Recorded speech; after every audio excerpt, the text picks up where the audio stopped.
সত্যি বলতে শীত পড়ার পর থেকে রুহিকে নিয়ে সেরকম একটা কোথাও বেরোনোই হয় না। আজকে দাদার আবদার এই রুহিকে রেডি করিয়ে দিয়েছি। তোমরা অবশ্যই জানাতে বলো না রুহিকে কেমন লাগছে। পুরো টেডি বিয়ারের মতো লাগছে না? আর কারা কারা ভেবেছো এটা রুহির সত্যি করে বিনুনি, আসলে এটা টুপির বিনুনিটা ছিল। আমরা আজকে গেছিলাম মায়েদের বাড়ির ফ্রিজ আর এসি কিনতে, দুটো একসাথেই কিনবো। আর রুহি তো এখানে গিয়ে মামাইকে দেখাতে শুরু করে দিয়েছে ওর চাই একটা অ্যাকোয়াগার্ড। শোরুমে গিয়ে রুহির তো বেশ আনন্দই হচ্ছিল, মাঝখানে আবার ঘুম পেয়ে যাচ্ছে। তারপরে আবার রুহিকে আমাদের ফ্রিজটা দেখালাম, আর ফ্রিজটা কেমন হয়েছে তোমরাও জানিও। জানো তো আগের দিনে আমরা পছন্দ করে এসেছিলাম, কিন্তু আজকে স্পেশালি মা আর রুহির জন্য দাদা দিয়েছিল যে ওদেরকে একবার দেখাবো ওদের কেমন লাগছে, তারপরে আমি এটা নেব।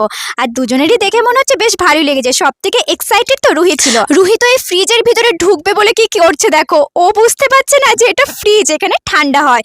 যেই দরজাটা খোলা হয়েছে ওখানে হামলে পড়ছে ভিতরে ঢুকবে বলে। জানি অনেকদিন হয়ে গেল তোমাদেরকে মিনি ভ্লগ দেওয়াই হয় না, আসলে শরীরটা খুব খারাপ যাচ্ছে, কিন্তু প্রমিস এবার থেকে প্রত্যেকদিন মিনি ভ্লগ আসবে।